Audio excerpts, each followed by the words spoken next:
You, John Fitzgerald Kennedy, do solemnly swear. I, John Fitzgerald Kennedy, do solemnly swear.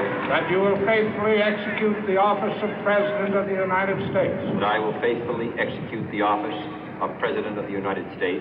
And will, to the best of your ability. And will, to the best of my ability. Preserve, protect, and defend the Constitution of the United States. Preserve, protect, and defend the Constitution of the United States. So help you God. So help me God.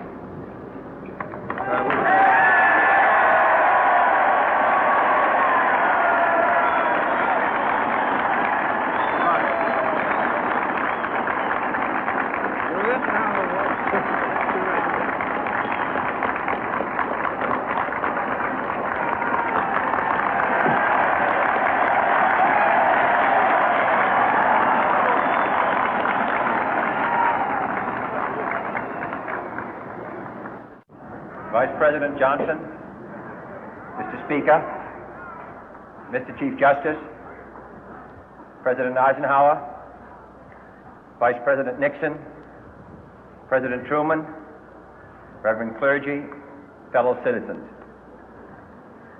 We observe today not a victory of party, but a celebration of freedom, symbolizing an end as well as a beginning, signifying renewal as well as change. For I have sworn before you and Almighty God the same solemn oath our forebears prescribed nearly a century and 3/4 ago. The world is very different now, for man holds in his mortal hands the power to abolish all forms of human poverty and all forms of human life. And yet the same revolutionary beliefs for which our forebears fought are still at issue around the globe. The belief that the rights of man come not from the generosity of the state, but from the hand of God.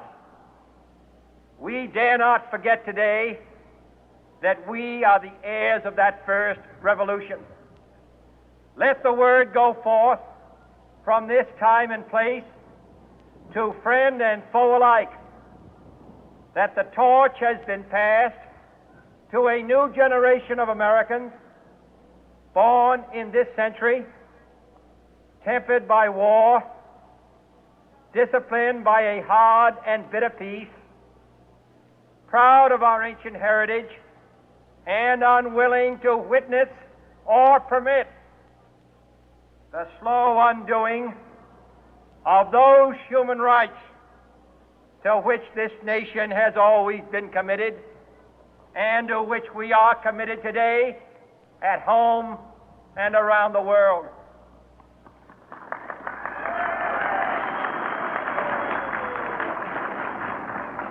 Let every nation know, whether it wishes us well or ill, that we shall pay any price, bear any burden, meet any hardship, support any friend, oppose any foe to assure the survival and the success of liberty.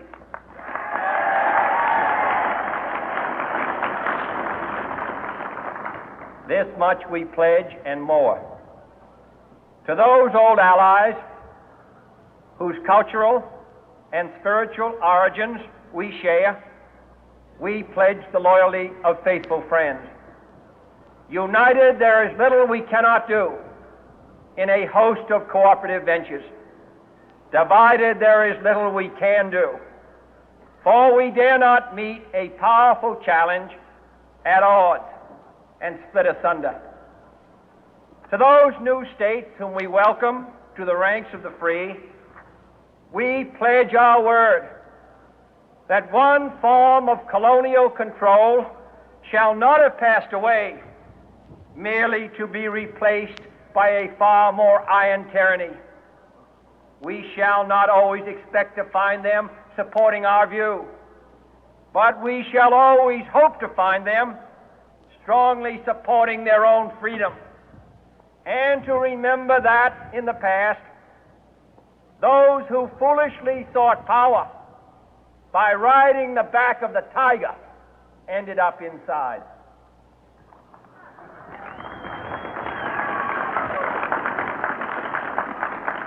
To those people in the huts and villages of half the globe struggling to break the bonds of mass misery, we pledge our best efforts to help them help themselves for whatever period is required, not because the communists may be doing it, not because we seek their votes, but because it is right. If a free society cannot help the many who are poor, it cannot save the few who are rich.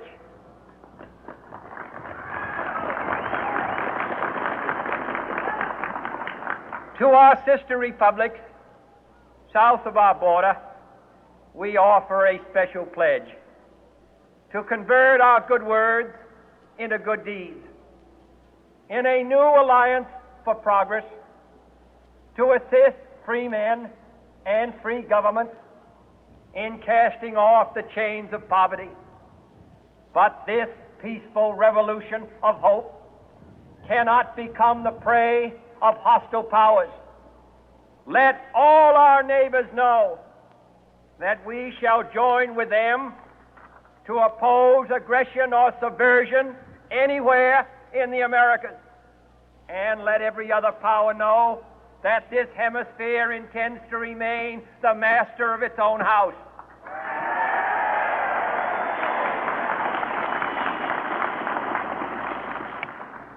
To that World Assembly of Sovereign States, the United Nations, our last best hope, in an age where the instruments of war have far outpaced the instruments of peace, we renew our pledge of support to prevent it from becoming merely a forum for invective, to strengthen its shield of the new and the weak, and to enlarge the area in which its writ may run.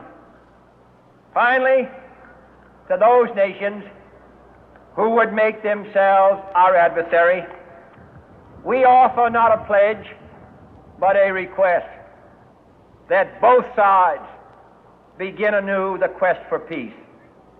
Before the dark powers of destruction, unleashed by science, engulf all humanity in planned or accidental self-destruction, we dare not tempt them with weakness, for only when our arms are sufficient beyond doubt can we be certain beyond doubt that they will never be employed.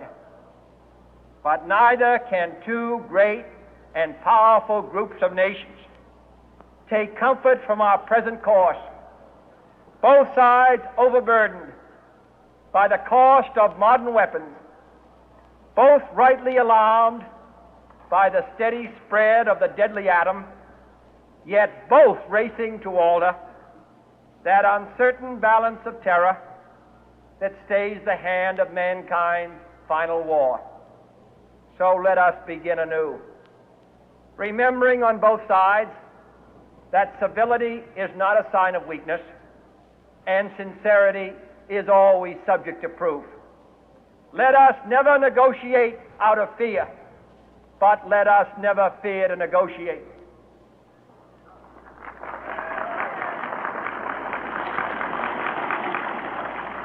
Let both sides explore what problems unite us, instead of belaboring those problems which divide us. Let both sides, for the first time, formulate serious and precise proposals for the inspection and control of arms, and bring the absolute power to destroy other nations under the absolute control of all nations.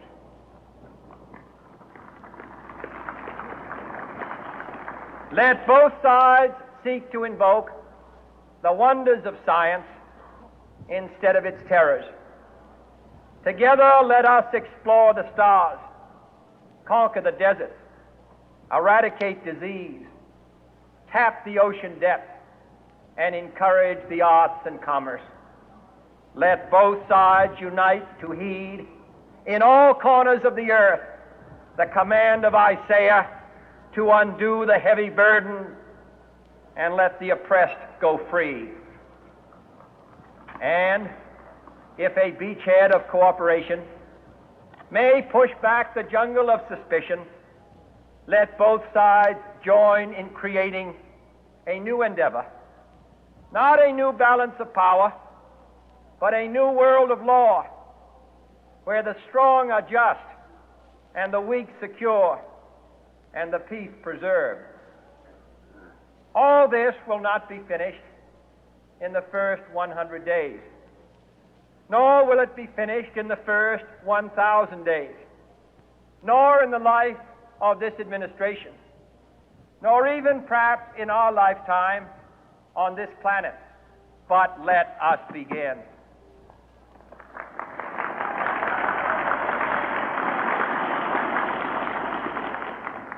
In your hands, my fellow citizens, more than mine, will rest the final success or failure of our course.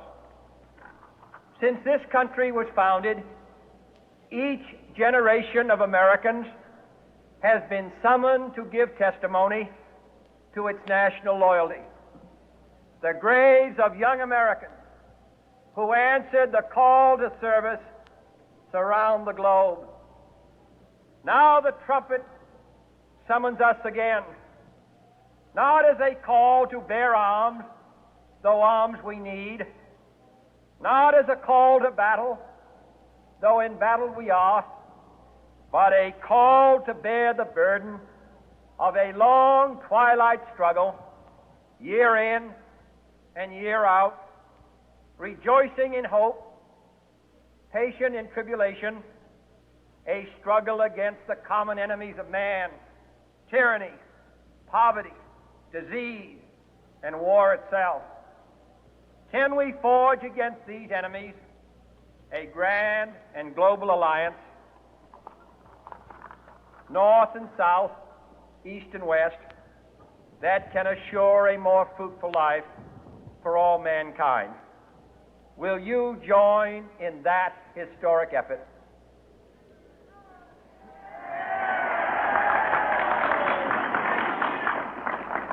In the long history of the world, only a few generations have been granted the role of defending freedom in its hour of maximum danger. I do not shrink from this responsibility. I welcome it.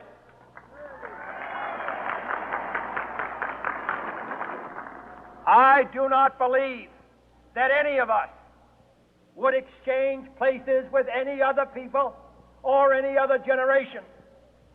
The energy, the faith, the devotion which we bring to this endeavor will light our country and all who serve it.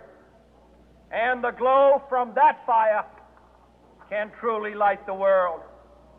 And so, my fellow Americans, ask not what your country can do for you, ask what you can do for your country.